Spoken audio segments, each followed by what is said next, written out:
Hello everyone, આઈ ઇશિત શાહ. આજે આપણે અહીંયા ડિસ્કસ કરીએ છીએ કરંટ ઇલેક્ટ્રિસિટીના ડાઉટ્સ. જે મેં તમને અસાઇનમેન્ટ મોકલ્યું છે એના ડાઉટ્સ છે. નેટવર્કવાળા સમમાં ઘણા બધા સ્ટુડન્ટ્સને ડાઉટ હતો, તેના પર આપણે ડિસ્કશન કરીએ. ક્વેશ્ચન નંબર 48 કે તમને એ પોઈન્ટ આપ્યું છે, આ નેટવર્ક ઓલરેડી ગિવન છે. ક્લોઝ સ્વિચ એટલે ક્લોઝ સ્વિચ મીન્સ શું? અહીંયા ઓન એટલે એનો આ સિમ્બોલ છે ક્લોઝ સ્વિચ. ઓપન સ્વિચનો સિમ્બોલ કેવો થાય? આ સિમ્બોલ છે ઓપન સ્વિચનો. જ્યારે અંદર ડોટ કરીએ તે સિમ્બોલ થઈ જશે ક્લોઝ સ્વિચનો. ક્લોઝ સ્વિચ કરીએ એટલે અહીંયાથી કરંટ પાસ થશે. જ્યારે ઓપન સ્વિચ હશે તો કરંટ ડાયરેક્ટ આ પાથમાં પાસ થઈ જશે. કેમ આ પાથમાં પાસ થાય? બિકોઝ કરંટ ક્યાંથી ક્યાં પાસ થાય? હાયર પોટેન્શિયલથી લોઅર પોટેન્શિયલ પર, હાયરથી લોઅર સાઈડ પાસ થશે. એટલે સિમ્પલ આ ડાયરેક્શનમાં કરંટ ફ્લો થાય. હવે જ્યારે અહીંયા સ્વિચ ઓન કરું છું તો આ એક જંક્શન ક્રિએટ થયું અહીંયા, અને અહીંયાથી કરંટ આ ડાયરેક્શનમાં આવે. તો આપણે કન્સિડર કરીએ કરંટ ડાયરેક્શન. અહીંયાથી I1 કરંટ આવે છે આ ડાયરેક્શનમાં, અહીંયાથી I2 કરંટ આવે છે, અને અહીંયાથી નીચે I1 પ્લસ I2 થઈને નીચે I3 કરંટ આવે છે. તો હવે આપણે KCL અપ્લાય કરીએ, કિર્ચોફ કરંટ લો, KCL. તો આ જંક્શન માટે, આ પોઈન્ટ માટે I1 અંદર આવે છે, I2 અંદર આવે છે. સો I1 plus I2 and that equals to I3, that equals to I3. So I1 plus I2 that equals to I3. જે ઇનવર્ડ ડાયરેક્શન છે એને equals to outward direction according to KCL. So I1 V equals to IR, so I equals to V by R. So voltage divided by resistance, that is your current. So current I1 that equal to કઈ ડાયરેક્શનમાં જાય છે? આ ડાયરેક્શનમાં જાય છે. એટલે અહીંયા voltage કેટલો છે? 20, અને અહીંયા વોલ્ટેજ મેં લીધું છે V. So 20 minus V divide by અહીંયા રેઝિસ્ટન્સ છે 2, ડિવાઈડ બાય 2. એટલે આને શું લખાય? I1 current equal to 20 minus V divide by 2. એટલે જે ડાયરેક્શનમાં કરંટ જતો હોય એ કઈ ડાયરેક્શનમાં કરંટ જાય? હાયરથી લોઅર સાઈડ. એટલે આમાંથી આને માઇનસ કરવું પડે. એવી રીતે કરંટ આ ડાયરેક્શનમાં જાય છે એટલે હાયર ટુ લોઅર એટલે 5 માઇનસ V ડિવાઈડ બાય 4 એટલે I2 થઈ જાય. એટલે I1ની જગ્યાએ આપણે શું લખીશું? 20 માઇનસ V અપોન 2. I2ની જગ્યાએ શું લખાય? 5 માઇનસ V અપોન 4 અને ઇક્વલ ટુ I3. એટલે આનો પોટેન્શિયલ તો શું હોય? 0. V માઇનસ 0 ભાગ્યા divide by 2. V minus 0 divide by 2. This video is for both English and Gujarati medium, so I am trying it to cover in general language in Gujarati. So 2 અહીંયા multiply થશે, 2 into 20 minus V plus 5 into V. 2નો LCM લઈને આને solve કરો, V તમને મળશે 9 volt. V 9 volt means અહીંયા 9 થઈ ગયું. હવે તમને થશે કે સર તમે તો કીધું હતું કે હાયર પોટેન્શિયલથી લોઅર જાય, પણ આ તો આપણે રેન્ડમ ડાયરેક્શન અઝ્યુમ કરેલી છે. એટલે અહીંયા એકચ્યુઅલ કરંટની ડાયરેક્શન આ નહીં હોય, કઈ હશે? Higher to lower 9 to 5. એટલે આ ડાયરેક્શનમાં કરંટ જવો જોઈએ. બરાબર, ક્લિયર? એટલે હવે આપણને ફાઇન્ડ કરવાનું કીધું છે કરંટ I. એટલે આ પાથમાંથી કેટલો કરંટ પાસ થશે એ ફાઇન્ડ કરવાનું છે જ્યારે હું આ સ્વિચ ક્લોઝ કરીશ ત્યારે. તો કેટલો કરંટ પાસ થાય? Same V minus 0 divide by આ resistance. V minus 0 divide by resistance કેટલો છે? 2 ઓહ્મ. સો V કેટલું આવ્યું? 9 માઇનસ 0 એટલે 9 ડિવાઈડ બાય 2 4.5 એમ્પિયર. હવે અહીંયા કરંટ જોઈતું હોય તો જ્યારે કે આ ડાયરેક્શન આપણે લીધી છે તો I2 ઇક્વલ ટુ શું થાય? I2 equal to 5 minus 9 divide by 4. એટલે માઇનસ 4 બાય 4 માઇનસ 1. માઇનસ 1 એટલે ડાયરેક્શન ઓપોઝિટ. એટલે કરંટ એકચ્યુઅલી આ ડાયરેક્શનમાં નથી જતું, જાય છે આ ડાયરેક્શનમાં. કેટલો કરંટ? 1 ampere current. એવી રીતે તમે અહીંયા I1 પણ ફાઇન્ડ કરી શકો, 20 માઇનસ 9 ડિવાઈડ બાય 2. ક્લિયર? આ ફર્સ્ટ ક્વેશ્ચન. સેકન્ડ ક્વેશ્ચન, આમાં મારે ફાઇન્ડ કરવાનું છે potential difference between point B and point D. આની વચ્ચેનું પોટેન્શિયલ ફાઇન્ડ કરવાનું છે. આ સર્કિટ તમને આપેલી છે. તો આપણે જોઈએ તો આ વિસ્ટર્ન બ્રિજ જેવું થાય છે. અહીંયાથી આમ બે બ્રિજ જેવું બને છે ને, અહીંયાથી આ ગેલ્વેનોમીટર છે. બરાબર? તો અહીંયા જુઓ તો 4 ડિવાઈડ બાય 10 એટલે શું થશે? 2/5. એટલે આ રેશિયો અને આ રેશિયો 2/5 બંને રેશિયો સેમ છે એટલે બેલેન્સ કન્ડિશન થાય. હવે બેલેન્સ કન્ડિશન માટે આ બ્રાન્ચમાંથી કરંટ જશે નહીં, કરંટ BDમાંથી પાસ થશે નહીં. ચલો, એટલે આ BD બ્રાન્ચ તો નીકળી ગઈ. એટલે હવે રહ્યું કઈ? એક અહીંયાથી આ ડાયરેક્ટ કરંટ અહીંયા આવે અને એક ડાયરેક્ટ કરંટ અહીંયાથી અહીંયા આવે. એટલે I1 અને આ I2. ક્લિયર? ઓકે. તો હવે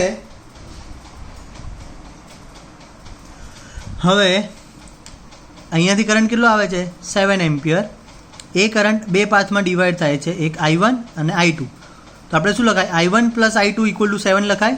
સો I1 plus I2 equal two 7. સો I2 equal two 7 minus I1. 7 minus I1. Okay, હવે આપણે અહીંયા જોઈએ તો I1 કરંટ અહીંયાથી પાસ થાય છે એટલે V equals to IR current into resistance એટલો વોલ્ટેજ ડ્રોપ થાય, એટલો વોલ્ટેજ મને મળે. તો 4 ઇન્ટુ I1 ને 2 ઇન્ટુ I1 જેટલો વોલ્ટેજ આમાં આવશે. એટલે 4 પ્લસ 2 ઇન્ટુ I1 લખી શકું ડાયરેક્ટ, કારણ કે 4 into I1 plus 2 into I1, I1 common 4 plus 2 into I1. એવી રીતે અહીંયા 10 પ્લસ 5 ઇન્ટુ I2 એ આવે, એનામાં વોલ્ટેજ ડ્રોપ. હવે આ બે બ્રાન્ચ આપણે જોઈએ તો એક અહીંયાથી આમ જાય છે અને એક અહીંયા નીચેથી આમ જાય છે. તો આ બંને કેવા છે, આ અને આ, ધીસ ટુ આર પેરેલલ, એટલે બંને એકબીજાને સમાંતર છે. તો એ કેસમાં શું થશે, બંનેના પેરેલલ કેસ માટે એના વોલ્ટેજ શું હોય, પેરેલલમાં વોલ્ટેજ સેમ હોય. પેરેલલમાં વોલ્ટેજ શું હશે, સેમ. એટલે હું આ બંને વોલ્ટેજને મેં અહીંયા કમ્પેર કર્યા. હવે I2ની વેલ્યુ અહીંયા મૂકી દઈશ એટલે એના પરથી મને I1 મળી જશે. I1 આવ્યો 5 એમ્પિયર, એટલે I2 શું થાય 7 માઇનસ 5 એટલે 2 એમ્પિયર. I1 I2 મને મળી ગયું. હવે મને જોઈએ છે potential difference between B and C. B અને C ની વચ્ચે પોટેન્શિયલ ડિફરન્સ જોઈએ છે, B અને C. તો અહીંયાથી કરંટ કેટલો જાય છે I1 કેટલો છે 5 એમ્પિયર. અહીંયા રેઝિસ્ટન્સ B અને C વચ્ચે કેટલો છે 2. તો 5 ઇન્ટુ 2 એટલે 10 વોલ્ટ. એ B અને C નો પોટેન્શિયલ થઈ ગયો. ક્લિયર? નેક્સ્ટ આ સર્કિટ આપેલી છે, બધાના રેઝિસ્ટન્સ 8 છે અને P અને Q વચ્ચે મારે ઇક્વિવેલન્ટ ફાઇન્ડ કરવું છે. તો અહીંયા આપણે મિરર સિમેટ્રી યુઝ કરીએ કે આ P અને Q ને પેરેલલ હું અહીંયાથી આમ કટ કરું તો ઉપરનો પાર્ટ અને નીચેનો પાર્ટ સેમ છે. આ ટ્રાયંગલ અને આ ટ્રાયંગલ સિમેટ્રી બને છે. સિમેટ્રીવાળા સમ ખાસ કરજો, એટલે અહીંયાથી આ બ્રેક થઈ જશે અને અહીંયાથી આ બ્રેક થઈ જાય આવી રીતે. પછી સિમ્પલ આ બે સિરીઝ એની જોડે આ પેરેલલ, આ બે સિરીઝ એની જોડે આ પેરેલલ, અને પછી બંનેનો આન્સર પેરેલલ, એટલે તમને આન્સર 8/3 આવશે. ક્લિયર? 50. ના 51. આનું એક લોજિક યાદ રાખવાનું આવા સમનું કે અહીંયાથી કેટલા પાર્ટમાં ડિવાઈડ થાય છે કરંટ, આમાં ફાઇન્ડ કરવાનું છે તમારે equivalent resistance between point A end point G. આ ડાયાગોનલ થયો AG, એની વચ્ચે ઇક્વિવેલન્ટ રેઝિસ્ટન્સ ફાઇન્ડ કરવાનું છે. હવે આ 3 પાર્ટમાં ડિવાઈડ થાય છે, એટલે અહીંયા 3 પાર્ટમાં ડિવાઈડ થાય છે એ ચલો ખબર પડી. પછી આ આગળ જઈને બીજા 2 પાર્ટમાં ડિવાઈડ થાય છે. એની માટે મારે અહીંયા હું 6I લઉં કરંટ, 6I. તો 6I અહીંયા 2I 2I 2I 3માં ડિવાઈડ થયો, અને આ 2I પાછા 2માં ડિવાઈડ થઈને I અને I થઈ જશે. એવી રીતે આ 2I 2માં ડિવાઈડ થઈને I અને I થશે. હવે તમે અહીંયા I લેશો તો અહીંયા I/3 આવે, એનું ડિવાઈડ થઈને I/6 આવે. કોમ્પ્લિકેટેડ થાય, એટલે તમારે જોવાનું કે આ 3 પાર્ટમાં ડિવાઈડ થાય છે એટલે 2I, અને એનું અગન ડિવાઈડ થાય છે 2 પાર્ટમાં એટલે I. એટલે મારે અહીંયા 6I લેવું પડે, તો એ 2I અને એનું 2I નું થઈ જાય I અને I. એવી રીતે આ 2I નું I અને I, આ 2I I અને I, બરાબર? સોરી, આ 2I I અને I. એટલે હવે આ અહીંયા આવે છે, આ I, ટોટલ 2I. એટલે પાછું અહીંયા 2I, આ 2I અને આ 2I મર્જ થઈને પાછું 6I મને મળી જવું જોઈએ. હવે આનો ઇક્વિવેલન્ટ રેઝિસ્ટન્સ ફાઇન્ડ કઈ રીતે કરવાનો, પહેલાં આ ટર્મિનલ પર જોઈએ. તો 3 પાર્ટ થાય છે 2I. કરંટ ડિવાઈડ શેમાં થાય, પેરેલલમાં. એટલે 2I ના 3 પાર્ટ કર્યા. નેક્સ્ટ આ ટર્મિનલ પર જોઈએ તો 2I મર્જ થાય છે, એટલે અહીંયા 2I ના બીજા 3 પાર્ટ પેરેલલમાં કનેક્ટ કર્યા મેં. એટલે એક આ પોર્શન થયો, એક આ પોર્શન થયો. હવે 2I ડિવાઈડ થાય છે I અને I 2 પાર્ટમાં. એવી રીતે બીજું 2I બીજા 2 પાર્ટમાં, અને ત્રીજું 2I બીજા 2 પાર્ટમાં ડિવાઈડ થાય, એટલે ટોટલ 6 પાર્ટ થયા. એટલે 2I ડિવાઈડ થાય છે I અને I, બીજું 2I I, ત્રીજું 2I I, એટલે ટોટલ 6 પાર્ટ, 1 2 3 4 5 6 પાર્ટમાં ડિવાઈડ થાય છે. એટલે પહેલાં 3 પાર્ટ ડિવાઈડ થયા, એ 3 પાર્ટ. પછી એ 3 પાર્ટનું આ એક પાર્ટ 2 પાર્ટમાં, દરેક પાર્ટ 2 પાર્ટમાં ડિવાઈડ થશે, એટલે ટોટલ 6 પાર્ટ, અને પાછું એ 3 પાર્ટમાં આવશે. એટલે આ 3, આ 6 અને આ 3, એનું ઇક્વિવેલન્ટ રેઝિસ્ટન્સ અહીંયા લઈ લેવાનું. એકનું રેઝિસ્ટન્સ 12 આપેલું છે, each of 12 ohm.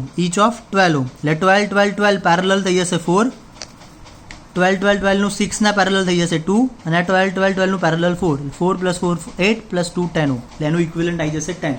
આને બીજી કોઈ રીતે સોલ્વ કરવાની જરૂર છે નહીં. આવું લોજિક આની માટે યાદ રાખવાનું. નેક્સ્ટ આ ઇમ્પોર્ટન્ટ સમ છે, પૂછાતો હોય છે ઘણીવાર. કે તમને એક સર્કલ આપ્યું છે, આ એંગલ 90 પણ આપેલો હોઈ શકે, આવી રીતે 60 પણ આપેલો હોઈ શકે, કોઈ પણ એંગલ આપેલો હોઈ શકે, એ ધ્યાન રાખવાનું. બીજું રેડિયસ આપી છે 8 સેન્ટીમીટર અને અહીંયા આપ્યું છે 1/π રેઝિસ્ટન્સ પર યુનિટ લેન્થ. એને આપણે રિપ્રેઝેન્ટ કરીએ રોથી. તમે ટેક્સ્ટબુકના કન્સેપ્ટ આ રિવાઇઝ કરો, આવા એમાં સમ પણ હતો એક. 1/π રેઝિસ્ટન્સ પર યુનિટ લેન્થ. પર યુનિટ લેન્થ એનો રેઝિસ્ટન્સ છે 1/π.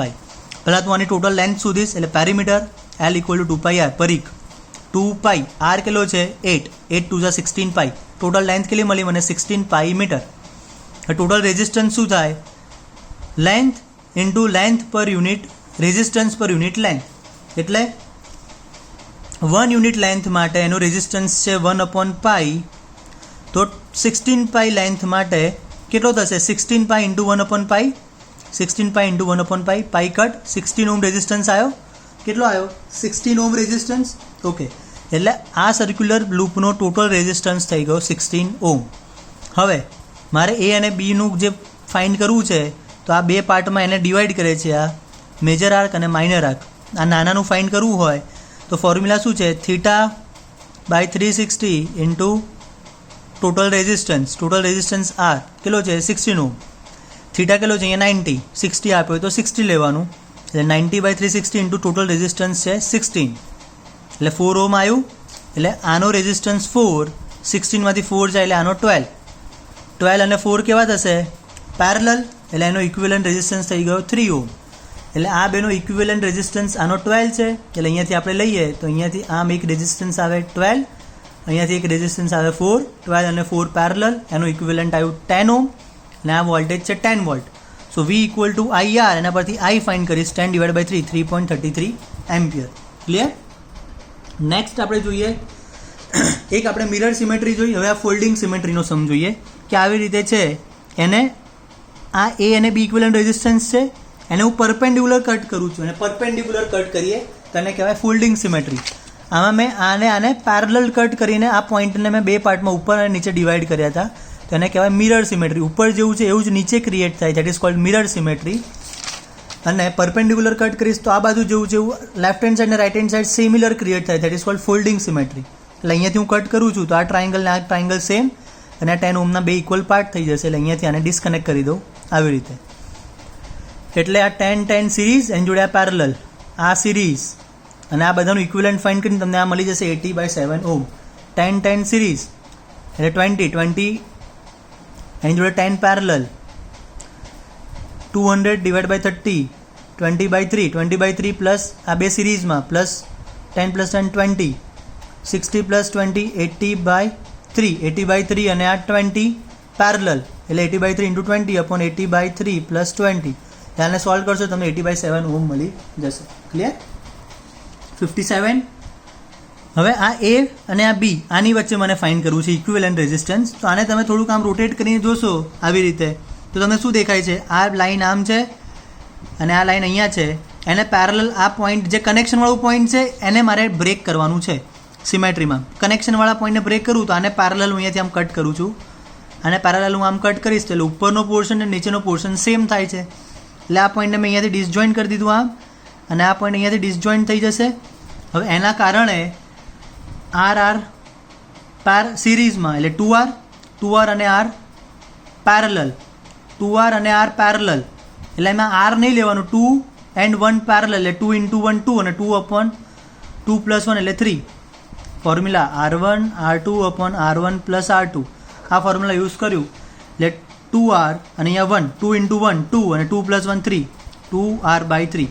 R લેશો તો કન્ફ્યુઝ થવાશે, એટલે તમારે માઇન્ડમાં કેલ્ક્યુલેશન કરવી હોય તો R લાસ્ટમાં મૂકી દેવાનું. એવી રીતે અહીંયા બે સિરીઝ એની જોડે આ પેરેલલ, અને એનું ફાઇન્ડ કરશો તમને 8/15 R મળી જશે ઇક્વિવેલન્ટ. પણ આ અહીંયાથી કટ કરવાનું કેમ? કારણ કે ઉપરનું અને નીચેનું ઇક્વલ થઈ જાય છે, એટલે આવી રીતે તમે સિમેટ્રી ક્રિએટ કરી શકો આને પેરેલલ.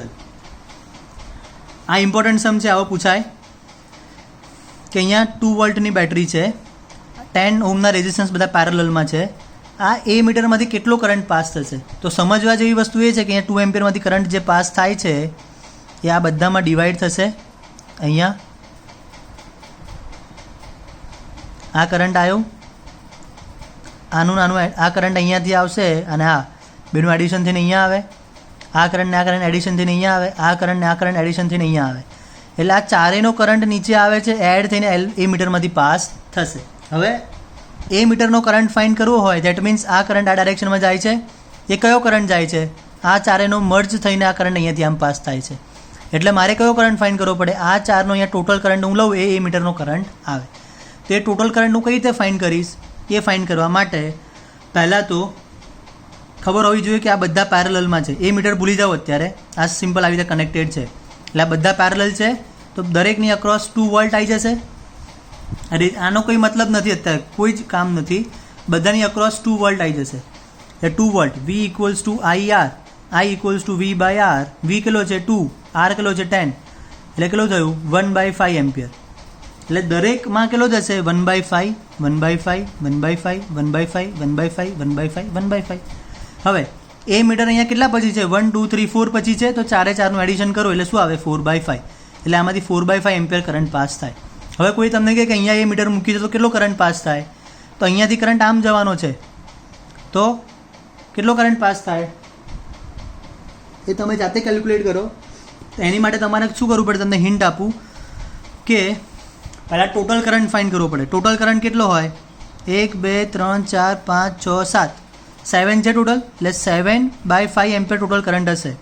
એમાં ત્યાં કેટલો નીકળી ગયો 7/5 આવે છે, 1 2 3 નીકળી ગયો, કેટલો નીકળી ગયો 3, એટલે માઇનસ 3/5 કરી દો તો કેટલા રહે 4/5, એટલે 4/5 અહીંયાથી જાય છે, એ અગેન 1/5 1/5 1/5 1/5 માં ડિવાઈડ થાય, એડ થઈને પાછું અહીંયા 1/5 મને મળે.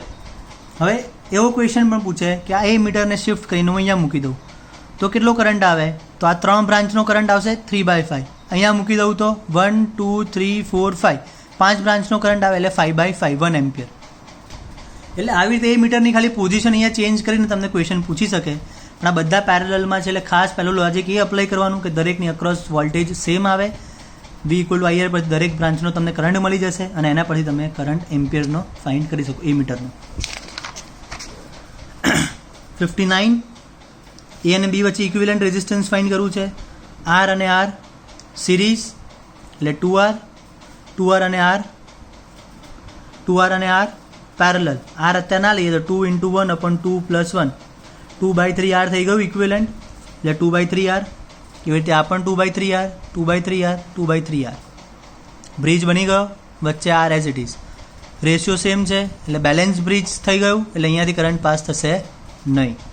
હવે ઇક્વિવેલન્ટ રેઝિસ્ટન્સ આ બે સિરીઝમાં, આ બે સિરીઝ અને બંને પેરેલલ, એટલે 2/3R આન્સર આવી જશે. ક્લિયર? નેક્સ્ટ,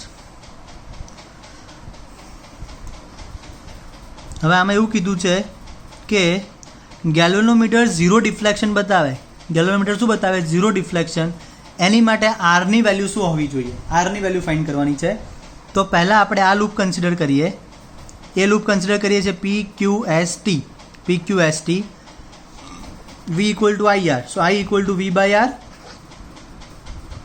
V કેટલો છે, V છે 12 વોલ્ટ અને R કેટલો થાય આ લૂપ માટે, આ ભૂલી જવા નથી, એટલે 500 અને R સિરીઝમાં થઈ જશે, 500 પ્લસ R, સો આ થઈ જશે 500 પ્લસ R, એટલે I મળ્યો. ના potential between 2 points of R, એટલે આની ને આની વચ્ચે કેટલો પોટેન્શિયલ હશે, વિદ્યુત સ્થિતિમાન પોટેન્શિયલ S અને T માં કેટલું હશે, V ઇક્વલ ટુ IR જેટલું. I કેટલો મળ્યો મને, અહીંયાથી I પાસ થશે આવી રીતે, I મળ્યો 12/500 પ્લસ R ઇન્ટુ રેઝિસ્ટન્સ આનો કેટલો છે R. હવે ગેલ્વેનોમીટરનું 0 ડિફ્લેક્શન મીન્સ અહીંયાથી કોઈ કરંટ પસાર થતો છે નહીં. એની માટે V કેટલો હોવો જોઈએ, 2 વોલ્ટ ગિવન છે, અહીંયા 2 વોલ્ટ ગિવન છે, તો Vની જગ્યાએ અહીંયા 2 વોલ્ટ મૂકી દો અને એની માટે Rની વેલ્યુ ફાઇન્ડ કરો 100 ઓહ્મ. એટલે જ્યારે આ 100 ઓહ્મ હશે ત્યારે બધો જ કરંટ અહીંયાથી પાસ થશે, આ બાજુ કશું આવશે નહીં, એટલે આ 0 ડિફ્લેક્શન રિપ્રેઝેન્ટ કરશે. ક્લિયર? નેક્સ્ટ 73 નંબરનો MCQ છે, ગુજસેટ માટે ઇમ્પોર્ટન્ટ નથી પણ એનું લાંબી કેલ્ક્યુલેશન છે, તમે લોંગ કેલ્ક્યુલેશન કરીને સોલ્વ કરી શકો કરવું હોય તો, એટલે હું અહીંયા નથી દેખાડતો. 74 બ્રિજ આપેલો છે 10 અને 5 અને 5 અને 10, એટલે બેલેન્સ બ્રિજ નથી, એટલે અહીંયા current I1 plus I2, I1 I2,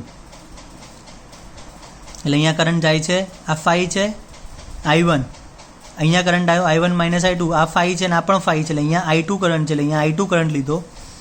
એટલે અહીંયા I1 માઇનસ I2 અને I2 મર્જ થઈને પાછો I1 આવે છે અને I2 આવે છે, એટલે અહીંયા I1 પ્લસ I2. બીજી રીતે સમજવું હોય તો I1 plus I2, I1 I2. અહીંયા અલગ રેઝિસ્ટન્સ હોય તો અહીંયા I3 લેવું પડે, અહીંયા I1 માઇનસ I3 થાય, પછી અહીંયા I2 આવે, એવી રીતે એડિશન કરી શકાય. પણ અહીંયા સેમ રેઝિસ્ટન્સ છે એટલે અહીંયા I1 plus I2, I1 I2 એવી રીતે અહીંયાથી I2 આવે છે, અહીંયા I1 અને અહીંયા I2 એ મર્જ થઈને અહીંયા પાછું તમે લો. જેમ કે આ પોઝિશન લઈએ આપણે તો અહીંયાથી I1 આ ડાયરેક્શનમાં છે, I2 અહીંયા છે, એટલે અહીંયા કેટલો આવશે I1 માઇનસ I2. અહીંયા 10 એમ્પિયર છે, 4 અહીંયા ગયો તો 6 અહીંયા આવે, 10 માઇનસ 4 એટલે I1 માઇનસ I2 કરંટ અહીંયા આવે. I1 માઇનસ I2 અને I2 આવે છે, બંનેનું એડ થઈને અહીંયાથી I2 જશે, સોરી I1 જશે. હવે આમાં લૂપ લઈએ આપણે ABDA, આ લૂપ, એમાં KVL અપ્લાય કરીએ. આવી રીતે આપણે રોટેટ થઈએ છીએ, તમને KVL અપ્લાય કરતા આવડે છે, આવી રીતે KVL અપ્લાય કર્યું એટલે એક ઇક્વેશન મળ્યું. હવે લૂપ લીધું ABCEFA. લૂપ ફિક્સ યાદ રાખવાનું વિસ્ટનમાં, એક આ લૂપ અને એક આખું લૂપ યાદ જ રાખવાનું કે હંમેશા આ જ લૂપ અપ્લાય કરવાનું, એક આ ટ્રાયંગલ અને એક આ ટ્રાયંગલ. હવે લૂપ અપ્લાય કરીએ, એમાં KVL અપ્લાય કરીએ એટલે ઇક્વેશન 2 આવ્યું. 1 ને 2 ને સોલ્વ કરશો એટલે I1 અને I2 મળી જશે. હવે ગેલ્વેનોમીટર એટલે કેટલું છે I1 માઇનસ I2, એટલે I1 માઇનસ I2 2/17 એમ્પિયર, એનું મેગ્નિટ્યુડ છે એટલે મોડ લીધું છે. લાસ્ટ સમ V1 VO V2 V3, અહીંયા 15 છે, અહીંયા 10 છે, અહીંયા 8 વોલ્ટ છે. અહીંયાથી I એમ્પિયર કરંટ આવે છે, I1 ગયું તો અહીંયા I માઇનસ I1 આવશે.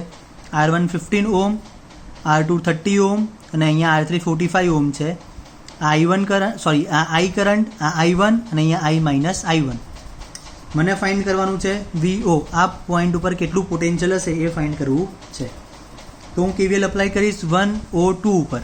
આ પાથમાં હું અપ્લાય કરું, અહીંયાથી આ ડાયરેક્શનમાં જાઉં એટલે આ KVLનું ઇક્વેશન 1 મળ્યું મને. હવે આ પાથમાં અપ્લાય કરીશ એટલે ઇક્વેશન 2 મળશે 1O3 પાથમાં. 1 ને 2 ને સોલ્વ કરીશ એટલે મને I મળી ગયું. હવે હાયર ટુ લોઅર પોટેન્શિયલવાળો આપણે કન્સેપ્ટ જોયો તો V1 minus VO divide by કેટલું છે 15 ઇક્વલ ટુ શું થાય, અહીંયા કરંટ કેટલો છે I, એટલે V1 minus VO equal to શું થાય 15I. VO ઇક્વલ ટુ શું થાય V1 માઇનસ 15I, એટલે V1 એટલે 15 માઇનસ 15I એટલે 12.375. મને આન્સર મળી ગયો. ક્લિયર? હજી આમાં કોઈ ડાઉટ આવે, તમને કોઈ સમમાં હજી ખબર ના પડે, તમે મને પૂછી શકો છો, વોટ્સઅપ કરજો મને, હું તમને સોલ્વ કરાવીશ. ઓકે, ચલો, થેન્ક યુ, બાય.